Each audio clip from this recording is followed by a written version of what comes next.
नमस्कार, good afternoon to all. आप सभी प्यारे दर्शकों का मैं आपका होस्ट और दोस्त सुनील शर्मा स्वागत करता हूं खास लाइव शो में दोस्तों, प्रभु से खास बात। हम इस सीरीज को लगातार हर सैटरडे ठीक 12 बजे चला रहे हैं, जिसका नाम है प्रभु से खास बात। हाउसिंग गुरु रमेश प्रभु जो अवेयर करते हैं, एजुकेट करते हैं, उनकी टीम के तमाम लोग हमारे साथ रहते हैं और वो हर एक एवरी सैटरडे अलग अलग सब्जेक्ट पर अवेयर करते हैं। तो दोस्तों, आप सभी का मैं स्वागत करता हूं। एक खास प्रस्तुति है महासेवा, महाराष्ट्र सोसाइटी वेलफेयर एसोसिएशन और MNS मीडिया न्यूज सर्विस की। इस खूबसूरत लाइन के साथ में हमेशा मैं आपको अवेयर करता हूं, मोटिवेट करता हूं। ना थके कभी पैर, ना थके कभी पैर, ना कभी हिम्मत हारी है। ना थके कभी पैर, ना कभी हिम्मत हारी है। जज्बा है परिवर्तन का जिंदगी में, जज्बा है परिवर्तन का जिंदगी में, इसलिए सफर जारी है, इसलिए सफर जारी है। दोस्तों, इस खूबसूरत लाइन के साथ में हमारे दोनों कीनोट स्पीकर रूपाली पडलुलकर का और एस पारसारथी साहब का दोनों का स्वागत करता हूं प्रभु से खास बात शो में। और आज का सब्जेक्ट बड़ा ही खास है दोस्तों, election and no confidence motion for in society. Cooperative housing society में जब आपका इलेक्शन हो, नो कॉन्फिडेंस मोशन की बात आती है, जब किस तरह से आप अवेयर हो सकते हैं, इसको एजुकेट कर सकते हैं, इस टॉपिक को, महत्वपूर्ण टॉपिक को दोस्तों। तो हमारे साथ में रूपाली और एस पारसारथी साहब दोनों मौजूद हैं, दोनों का मैं स्वागत करता हूं। और इस टॉपिक को रिलेटेड जो एडवांस में हमारे पास सवाल आया है, मेरे पास जो एडवांस मेरे ब्रॉडकास्ट ग्रुप में आया, वो भी हम सवाल लेंगे आफ्टर इनका जो प्रेजेंटेशन हो जाता है, लेक्चर हो जाता है, उसके बाद में। तो पारसारथी सर, आपका स्वागत है। थैंक यू, धन्यवाद सुनील जी, धन्यवाद सब दर्शकों को। हर शनिवार की तरह हम फिर उपस्थित हुए हैं और आज जो खास सब्जेक्ट है इलेक्शन का, तो एक तो माहौल चल ही रहा है और हमारे साथ में एक रिटर्निंग ऑफिसर भी मौजूद है। रूपाली खुद एक इलेक्शन की रिटर्निंग ऑफिसर है जो रजिस्ट्रार के पैनल में है।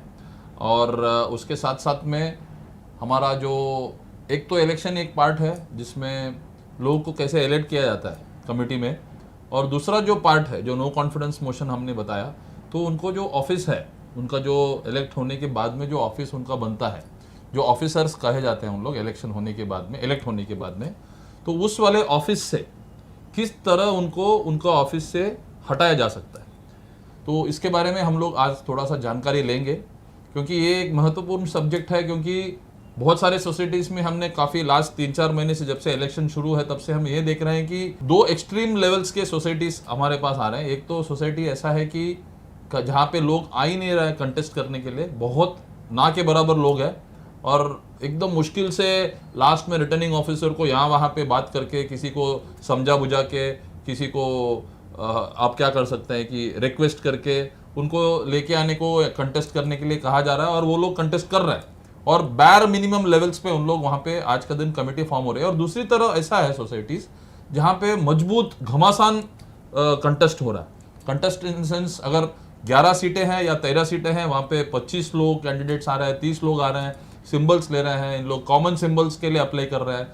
तो वो सब चीज़ों को नज़र में रखते हुए काफ़ी सोसाइटीज़ से हमको ऐसा भी क्या बोलते हैं कि रिक्वेस्ट आया है कि सोसाइटी का कमेटी फॉर्म होने के बाद में उसमें अगर कोई कमेटी नॉन परफॉर्मेंस के हिसाब से अगर कोई कमेटी मेंबर को उनके जो ऑफिस है वो ऑफिस से अगर हटाना है, तो उसका किसके पास राइट है, कौन उनको हटा सकता है कमेटी से, या कौन उनके पद से उनको निकाल सकता है।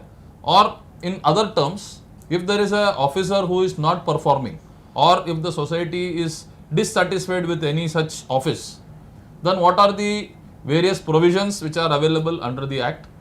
उसके बारे में से one of the most important provision is about the no confidence motion, which many of the societies, many of the office bearers, many of the committees are not aware of what a no confidence motion is.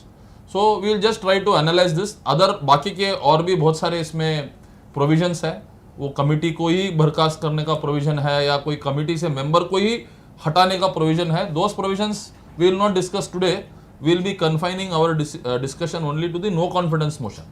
तो no confidence motion कब आएगा, तब एक elected committee रहेगी तो no confidence motion आएगा। तो हम शुरू में रूपाली जी से ये जान लेते हैं कि एक एक्चुअल इलेक्शन होने के बाद में, तो एक जिस्ट दे देंगे हमको कि इलेक्शन हो करके एक कमेटी कैसे कॉन्स्टिट्यूट होती है, एक समराइज करके वो बताएगी। उसके बाद में उस इलेक्शन के होने के बाद जो कमेटी बनती है उसके अंदर का जो नो कॉन्फिडेंस मोशन है वो कैसा लागू हो सकता है। रूपाली जी। तो as per new amendment society को दो कैटेगरीज में डिवाइड किया गया है। एक तो फर्स्ट कैटेगरी है सी कैटेगरी, जिसमें अबाउट 250 मेंबर्स रहते हैं, और एक है ई कैटेगरी जिसमें 250 और लेस देन 250 मेंबर्स रहते हैं। अभी बहुत कैटेगरीज में आरओ अपॉइंट करना ज़रूरी है, रिकवरी ऑफिसर। सी कैटेगरी के सोसाइटीज़ के लिए आरओ अपॉइंट होता है थ्रू दी रजिस्ट्रार, और सी ई कैटेगरी के लिए आरओ अपॉइंट होता है। आप सोसाइटी के अंदर में से किसी एक को आप अपॉइंट कर सकते हो, या फिर पैनल में से, रजिस्ट्रार के पैनल में से किसी एक को आप अपॉइंट कर सकते हो। तो अगर अनकंटेस्टेड इलेक्शन रहेगा तो डायरेक्टली रिजल्ट डिक्लेयर किया जाता है, और कंटेस्टेड रहेगा तो सिर्फ सीक्रेटली बैलेटली ही आप वो इलेक्शन कर सकते हो, और इलेक्शन होने के बाद ही न्यू कमेटी आ जाती है। और इसके बाद अगर देखिए, आपने तो रिटर्निंग ऑफिसर के बारे में बताया जो आरओ इलेक्ट करना पड़ता है, तो हमको ये भी बताना है दर्शकों को कि आज के दिन में जो प्री 2013 का जो समय था, या 2014 का जो पहले का जो समय था, जब रूल्स, जब नए 2013 में एक अमेंडमेंट हुआ था हमारे जो एक्ट है कोऑपरेटिव एक्ट में और एमसीएस एक्ट में भी अमेंडमेंट ये हुआ था कि उसके पहले हम लोग इलेक्शन जो करते थे, वो उसका एक पर्टिकुलर प्रोसीजर कुछ लेट डाउन नहीं था, कुछ रूल्स नहीं थे। 2014 में हमारा इलेक्शन का रूल्स आया है, तो उसके पहले कोई स्पेसिफिक रूल नहीं था जिसके हिसाब से हम सोसाइटी में इलेक्शन कंडक्ट करते थे। बट आफ्टर 2014 और from since 2014 we have been following the 2014 rules. अभी तक जो हमारा April 7 to be very precise 7 April 2021 को ये जो रूपाली ने जो बताया कि जो ई कैटेगरी के सोसाइटी से उनके लिए रूल नया फ्रेम हुआ है, बट सी कैटेगरी का जो सोसाइटी है अबाउट 250 मेंबर्स का, you are still required to follow the 2014 election rules only. हम आज 250 के ऊपर के सोसाइटीज के बारे में भी जान रहे हैं, क्योंकि नो कॉन्फिडेंस मोशन जो नेक्स्ट टॉपिक है वो अलग नहीं है, वो लेस देन 250 हो, मोर देन 250 हो, दोनों के लिए नो कॉन्फिडेंस मोशन का जो प्रोसीजर वो सेम है। तो इसके लिए हम बता रहे हैं कि अभी मोर देन 250 वाले में भी the election is going to be conducted only through secret ballot. जो रूपाली बता रही थी, एक आपके हिसाब से या आपके अंदर जनरल बॉडी बुला के जब भी हम लोग रेस ऑफ हैंड्स करते थे या वॉइस वोट वगैरह करते थे, उसके हिसाब से नहीं होगा। आई थिंक रूपाली आप वही बताना चाह रहे थे कि the election has to be done through a secret ballot. तो सीक्रेट बैलेट के बिना आप इलेक्शन नहीं कर पाओगे। तो आप थोड़ा सा जो रिटर्निंग ऑफिसर है, आप भी एक रिटर्निंग ऑफिसर ही हो, तो एक रिटर्निंग ऑफिसर का जो बेसिक जो उनका जो कर्तव्य है, जो इलेक्शन के टाइम में रिटर्निंग ऑफिसर का जो इम्पोर्टेंस है, जैसा आपका भी रिटर्निंग ऑफिसर जब अपॉइंट होके आए तो रजिस्ट्रार के पैनल के हिसाब से ही आप आए, मतलब you are available on the registrar's panel. तो अगर किसी को भी, अगर रजिस्ट्रार कोई आसपास की सोसाइटी हो या कोई सोसाइटी को अगर रिटर्निंग ऑफिसर अपॉइंट करना है, तो अगर सोसाइटी के अंदर से नहीं करते हैं तो they have to follow as per the registrars panel, उसके अंदर से उनको अपॉइंट करना पड़ेगा। तो that is what Rupali was trying to make a point, that without returning officer कोई भी सोसाइटी में इलेक्शंस कंडक्ट नहीं हो सकते। सुनील जी। यस, तो सवाल लेंगे हम लोग, बट आपका जो इलेक्शन को लेकर के हम इतने दिनों से हमारी चल रही है जो डिस्कशन, उस डिस्कशन के हिसाब से आपको भी काफी सारे मैसेजेस आए होंगे, आपके ग्रुप है, तो जनरल फीलिंग क्या है लोगों का कि मतलब क्या बोल रहे हैं लोग कि इलेक्शन को लेके? लोग अभी भी है ना, जो अमेंडमेंट हुए हैं एमसीएस एक्ट में इलेक्शन से रिलेटेड में, लोग अभी भी अवेयर नहीं है पार्था सर। और अवेयर कौन है? प्रोफेशनल्स फील्ड से जुड़े हुए हैं। सीएचएस के जो ऑफिस बीएस की बात करें, बराबर पार्था सर, तो वो आज भी जो अमेंडमेंट है, नई चीजें आई हैं, नई चीज ऐड हुई है, वो उन्हें अभी भी उससे मुखातिब नहीं है। ऐसा हमारा जो प्रेजेंटेशन हो या ऐसा पीपीटी हो, जैसे प्रभु सर का ऑलरेडी है, तो वो कहीं अवेयर करें, लोगों को एजुकेट करें। हमारा देखिए इस मामले में हम और आप और हम, हमारे जो स्पीकर्स होते हैं वो एक आम लोगों की कॉमन में लैंग्वेज में समझाते हैं। करेक्ट। तो देखिए अभी जो इसके बारे में जानकारी अगर चाहते हैं कोई भी हमारे जो दर्शक हैं, तो हमारे पास वो इलेक्शन मैनुअल तो हमने प्रिपेयर किया है। जैसा हमारे काफ़ी सारे बुक्स और पब्लिकेशंस है, उस हिसाब से इलेक्शन मैनुअल भी एक प्रिपेयर हुआ है, if somebody is in need of any assistance और उनको और क्लैरिटी चाहिए इलेक्शन प्रोसेस के बारे में, not only because their society is up for elections now, but even otherwise जानकारी के हिसाब से लोग काफ़ी रुचि इसमें रखते हैं। तो उसके हिसाब से, क्योंकि मैं क्यों बता रहा हूँ, क्योंकि this election process is very similar to our general elections. जो भी आपका नॉर्मल हमारा जो MP MLA या कॉर्पोरेटर का इलेक्शन होता है उसमें और इसमें काफी बहुत कम अंतर है, बहुत कम है। एकदम सिमिलर है प्रोसीजर्स। फॉर एग्जांपल अगर आप देखोगे तो 5 साल वाला रूपाली जी आपको बताएगी कि इलेक्शंस में कैसा होता है, कि कमेटी मेंबर कैसा होता है, कॉन्स्टिट्यूट क्या होता है, थोड़ा आप इसके ऊपर भी थोड़ा सा जानकारी दीजिए। इलेक्शन के बाद दोनों कैटेगरीज के सोसाइटी का न्यू कमिटी मेंबर जब भी आता है, उनको न्यू कमिटी मेंबर का टेन्योर 5 इयर्स का ही होता है। देन किसी भी न्यू कमिटी मेंबर जब ये आते हैं, कमिटी फॉर्म होती है, उसके बाद किसी भी ऑफिसर को अगर आपको एक्सपोर्ट करना रहेगा तो फिर एक 6 मंथ्स के बाद आप नो कॉन्फिडेंस मोशन मूव कर सकते हो।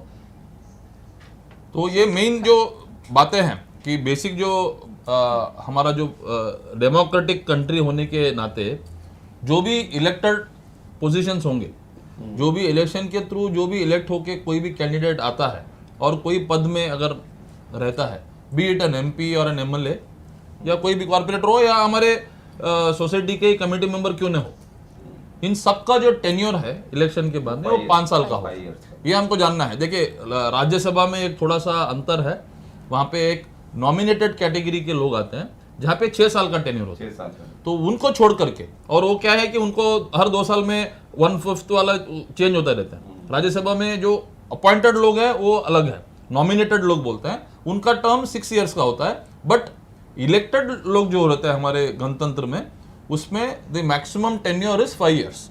अगर ये 5 साल के पहले अगर वो पर्टिकुलर पर्सन को, देखिए अगर देश का बात करें तो हम लोग पॉलिटिकल पार्टी की बात करता है कि पॉलिटिकल पार्टी के ऊपर नो कॉन्फिडेंस मोशन लाया जाता है। बट अगर हम लोग बाकी हाउसिंग सोसाइटी के बारे में बात करेंगे तो थोड़ा सा अंतर नो कॉन्फिडेंस मोशन में है। बट एक चीज दोनों में कॉमन है, वो भी मैं बताता हूँ। मुझे लगता है कि ब्रेक से पहले मैं नो कॉन्फिडेंस मोशन के बारे में भी बोल देता हूँ, फिर हम लोग ब्रेक लेते हैं। तो मैं नो कॉन्फिडेंस स्टार्ट कर देता हूँ। जैसा अभी रूपाली ने बताया कि एक कमेटी जब इलेक्ट होती है, कमेटी इलेक्ट होने के बाद उसका टेन्योर होता है 5 साल का। तो कम से कम 5 साल या ज़्यादा से ज़्यादा 5 साल मुझे बताना चाहिए, ज़्यादा से ज़्यादा 5 साल के ऊपर वो कमेटी पावर में नहीं रह सकती है, या जो कमेटी के जो मेंबर्स है वो पावर में नहीं रह सकता है। तो उसके लिए अगर फॉर नॉन परफॉर्मेंस, या अगर किसी को कोई कमेटी मेंबर के ऊपर कोई अगर ठीक से नहीं काम कर रहा है, कोई शिकायत है, या फिर committee as a whole perform नहीं कर रही है, तो काफ़ी हमारे पास डिफरेंट प्रोविजंस है एक्ट के अंदर कि कमेटी को कैसा हटाया जा सकता है। बट नो कॉन्फिडेंस मोशन, जैसा हम लोग नो कॉन्फिडेंस मोशन हमारे लोकसभा में अगर हम लोग चाहते हैं, हम लोग अगर उसके बात करें तो नो कॉन्फिडेंस मोशन वहाँ पे कोई स्पेसिफिक जो गवर्नमेंट बैठी हुई है, जो पार्टी सत्ता में है, जो पार्टी पावर में है, उसको हटाने के हिसाब से नो कॉन्फिडेंस मोशन होता है। बट यहाँ का जो नो कॉन्फिडेंस मोशन है उसमें थोड़ा अंतर ये है कि यहाँ पे जो इलेक्टेड कमेटी के अंदर जो लोग हैं उनको उनके पद से निकालने का, पद जो ऑफिस वो होल्ड कर रहे हैं, जो उनके पास एक पर्टिकुलर प्रोविजन, जो क्या बोलते हैं उसको, एक रेस्पॉन्सिबिलिटी जो दिया गया है उनको, चेयरमैन, सेक्रेटरी, उससे उनको हटाने के लिए नो कॉन्फिडेंस मोशन लाया जाता है, सबसे पहली बात। दूसरी बात, अगर हम बाकी के नो कॉन्फिडेंस मोशन अगर आप देखते हो उसमें और इसमें सिमिलैरिटीज मैं आपको बताता हूँ। ये तो मैंने आपको डिफरेंशिएशन बता दिया। सिमिलैरिटी इतना ही है कि नो कॉन्फिडेंस मोशन, हम अगर कोई हमारे एरिया का MP या MLA को हम अगर वोट करते हैं या हम लोग इलेक्ट करना चाहते हैं, तो हम वोट करके उनको सत्ता पे लाते हैं।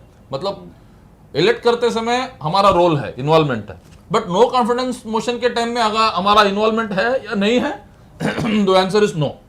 नो कॉन्फिडेंस मोशन लाने के लिए हम अपोजिशन पार्टी हो या बाकी के जो पावर में नहीं है, उस पार्टी को नो कॉन्फिडेंस मोशन मूव करना पड़ता है लोकसभा या और कोई बाकी के हाउसेस में। बट डायरेक्टली हमारा इन्वॉल्वमेंट है क्या? Voter, citizen of India, is he directly involved in the no confidence motion? The answer is no. Similarly, if you come to the housing societies also or any cooperative society, the people who have voted that particular committee or that committee member, they are involved only when they cast their vote.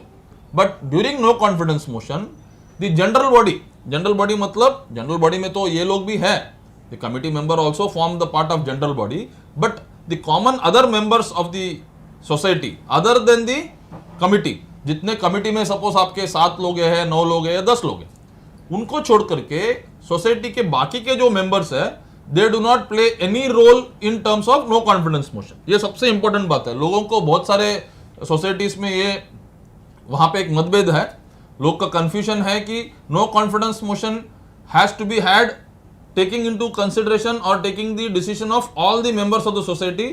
वो गलत है। No confidence motion सिर्फ और सिर्फ committee के अंदर ही होता है। तो कमिटी के जो मेंबर्स है उनके अंदर ही नो कॉन्फिडेंस मोशन मूव किया जा सकता है। हाँ, एक चीज हो सकता है कि अगर बाकी के लोग चाहते हैं, सपोज फॉर एग्जांपल कोई सोसाइटी में एक सेक्रेटरी ठीक तरीके से काम नहीं कर रहा है, ओवरऑल सब लोग जानते हैं कि वो सेक्रेटरी काम नहीं कर रहा है और नॉन परफॉर्मेंस के हिसाब से उनको हटाया जाना है उनके पद से, तो क्या कर सकता है? The option is no confidence motion. But who has to move the no confidence motion? It has to be the committee members only who have to move the no confidence motion. But as a whole, the society का जो members है as a whole, they can give a request, क्योंकि उनको भी पता है कि secretary काम नहीं कर रहा, they can only give a request to the committee, or if it is the chairman, they can give a request to the secretary, or if it is a secretary, they can give it to the chairman, as the case may be, and request them to move a no confidence motion. They cannot move. General body में no confidence motion नहीं होगा।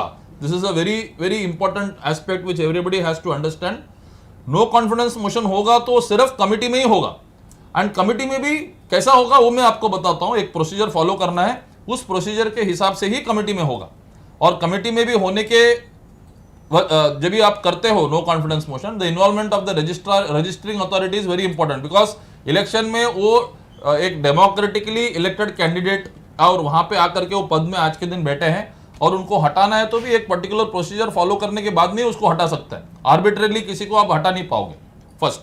Secondly, procedure के बारे में अगर हम लोग बात करें तो the no confidence motion, as I told you, can be moved only by the members of the committee, and within the committee there is a procedure where in minimum of 1/3 of the total members of the committee have to move the no confidence motion. मतलब for example आपकी society में 9 लोग का committee है, 9 लोग का committee में 1/3, minimum 1/3 मतलब 3 लोग have to move this no confidence motion.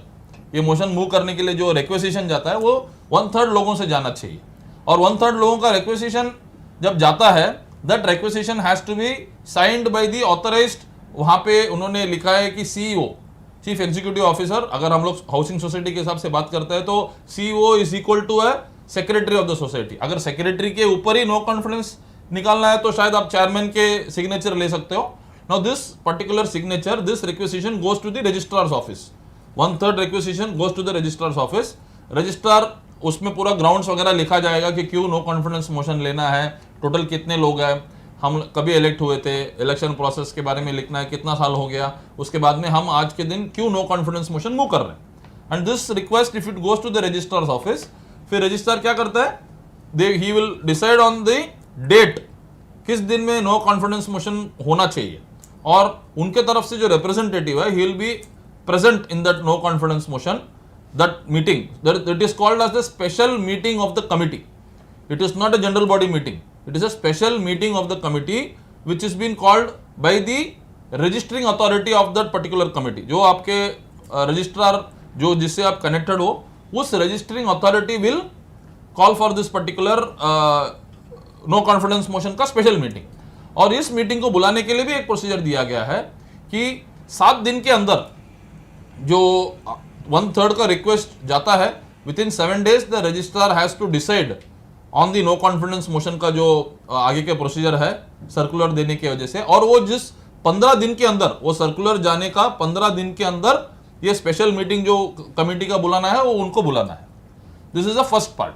1/3 लोगों ने अप्लाई किया, रजिस्ट्रार ने फॉलो किया रूल्स, और उन्होंने नोटिस दे दिया नो कॉन्फिडेंस मोशन का इस दिन में होना चाहिए, along with mentioning the agenda, time, place, venue सब बताएंगे। और उनका तरफ से जो ऑथराइज्ड ऑफिसर है, मिनिमम एक असिस्टेंट रजिस्ट्रार का डेसिग्नेटेड एक ऑफिसर होना चाहिए, who will be present in that particular no confidence motion के आपके मीटिंग में, स्पेशल मीटिंग में।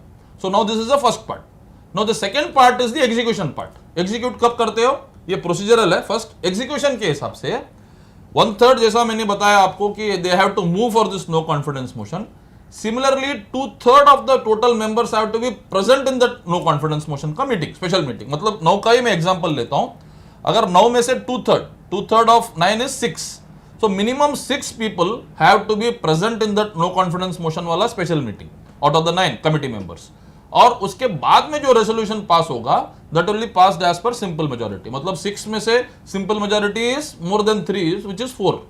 तो 4 लोगों ने अगर नो कॉन्फिडेंस मोशन के फॉर्म में अगर वोट किया है तो no confidence motion will be passed. अगर 4 लोग नहीं करते हैं तो no confidence cannot be passed. तो दिस इज वेरी इंपॉर्टेंट। और इसके हिसाब से ही नो कॉन्फिडेंस मोशन या तो पास होता है या तो फेल होता है। तो हमको ये मालूम होना चाहिए सबसे इंपॉर्टेंट कि no confidence motion is only applicable amongst the committee, not in the general body. Secondly another important thing is, अगर आप चेयरमैन, सेक्रेटरी, ट्रेजरर कोई भी डेसिग्नेटेड एक ऑफिसर है, कमिटी मेंबर भी ऑफिसर ही है, अगर कोई डेसिग्नेटेड ऑफिसर के अगेंस्ट में आप नो कॉन्फिडेंस मोशन आप मूव करते हो तो what happens is, if the no confidence motion is passed, then the person who is holding that designated office will lose that position. matlab if he is a secretary of the society and you are moving a no confidence motion against the secretary of the society, he will only relinquish his office from the secretary of the society, but he will not be moved out as a member of the committee. He will still remain as a member of the committee. वो committee के member बेशक रहेंगे, सिर्फ वो secretary के पद से हट करके नॉर्मल मेंबर बन जाएंगे और सोसाइटी को किसी और को सेक्रेटरी बनाना पड़ेगा। तो मोटा मोटा कहने का मतलब यह है कि अगर आपको किसी को एक्सपेल करना है, मतलब हटाना ही है कमिटी से, तो उसका प्रोसीजर अलग है। वो नो कॉन्फिडेंस मोशन के थ्रू नहीं होगा। उसके लिए एक्सपेल्शन का जो रूल्स रेगुलेशंस जो है, हमारा जो एक्ट में प्रोविजंस है, वो फिर से हम और एक बार उसके बारे में एक विस्तार में बात करेंगे, उसके प्रोविजंस क्या क्या है। But as far as no confidence motion is concern, if in case if some of the members also feel that a particular officer has to be relinquished or removed from his duty of that particular office, relieved from that office, then no confidence motion is an option wherein that person can be removed as that particular officer, जो उनका responsible पद में जो बैठा है उस पद से उनको हटाया जा सकता है। तो no confidence motion इसी तरह होता है। So there are provisions available जो एक्ट और बायलॉज में है। अगर आप बायलॉज अब देखोगे तो बायलॉ नंबर 125B में आता है जो नॉन कॉन्फिडेंस मोशन के बारे में, और एक्ट का अगर आप 73(1)(d) is the section which act के अंदर आपको नो कॉन्फिडेंस मोशन के बारे में बताएगा। MCS एक्ट का 73(1)(d) एंड बायलॉस में उसका जो प्रोविजन है वो बायलॉस में विस्तार में दिया है। अब 125B बायलॉस पढ़िए, उसमें से कैसा ये नंबर्स दिए हैं, 1/3 और 2/3 वगैरह का दिया है। और no confidence motion if it fails, suppose if no confidence motion fails, then 1 साल के तक आप वापस नो कॉन्फिडेंस मोशन नहीं ला सकते हो। So it has to be minimum of 1 year after that no confidence motion that any new fresh no confidence motion can be moved. और जैसा रूपाली ने बताया, 6 महीने के पहले कमिटी कॉन्स्टिट्यूट होके विद इन बिलो 6 मंथ्स, मतलब 6 महीने होने से पहले भी आप नो कॉन्फिडेंस मोशन ला नहीं सकते हो। और नो कॉन्फिडेंस मोशन एक बार लाते हो तो 1 साल तक दूसरा नो कॉन्फिडेंस मोशन नहीं ला सकते हो। So this is what is about the no confidence motion. I think काफी सारे क्वेश्चंस तो आए हुए हैं शर्मा सर के पास। पार्थ सर, और महत्वपूर्ण ये है कि अविश्वास प्रस्ताव ऐसी महत्वपूर्ण चीज है, जैसे हम सत्ता पक्ष के लिए देखा होगा लोगों ने चैनल्स वगैरह पे, महाराष्ट्र विधानसभा की बात करें, दूसरे विधानसभा में, लोकसभा, राज्यसभा में, यहाँ पर जो बड़े पद पर बैठे हैं सत्ता पक्ष है, उनके लिए अविश्वास प्रस्ताव की तैयारी होती है, पास भी हो जाते हैं, कोशिश करते हैं राष्ट्रपति भवन तक, यहाँ तक की कोशिश यहाँ पे जनता का इन्वॉल्वमेंट नहीं, लेकिन जनप्रतिनिधि कर सकते हैं, जनप्रतिनिधि कर सकता है। और उन जनप्रतिनिधि को इनके तरफ से काफी सारे रिकमेंडेशन जा सकता है, इनके रिकमेंडेशन को लेकर के वो वहां पे वो इन्वॉल्व होता है। और उसी प्रकार MCS मतलब हमारी जो MC कमेटी, मैनेजिंग कमेटी है, वहां पे भी 5 साल का कार्यकाल रहता है और बड़ा कार्यकाल रहता है। उस कार्यकाल में यदि चेयरमैन सेक्रेटरी इस तरह का काम करे जो उनको उस पद के लिए वो नहीं देता, तो कमेटी के जो मेंबर्स है, कमेटी के जो सदस्य हैं, मेंबर्स हैं, वो लोग उस पर अविश्वास प्रस्ताव के लिए, नो कॉन्फिडेंस मोशन के लिए ला सकते हैं, क्योंकि 5 साल का बड़ा लंबा कार्यकाल रहता है बराबर। और बड़ा महत्वपूर्ण है ये चीज। आप समझे कि नो कॉन्फिडेंस और एक्सपेल दोनों चीज, निष्कासन, दोनों में बहुत डिफरेंस है। अलग है। निष्कासन एक डिफरेंट चीज है कि निष्कासन किसी भी मेंबर्स को कर सकते हैं, लेकिन जो पद पे है चेयरमैन, सेक्रेटरी और ट्रेजरर, ये से पद पे रहने के साथ साथ वो जो काम करते हैं उससे रिलेटेड, वो कहीं अगेंस्ट है, सोसाइटी के लोगों के फेवर में नहीं है, कानून के विरोध में है, जो एमसीएस एक्ट है उसके, तो आप नो कॉन्फिडेंस मोशन ला सकते हैं। आप अवेयर हो, एजुकेट हो। इसी आशा के साथ में दोस्तों हमारे दोनों कीनोट स्पीकर का खूब खूब शुक्रिया, धन्यवाद। थैंक यू एवरीवन, धन्यवाद आप सभी का, धन्यवाद। Thank you. Thank you.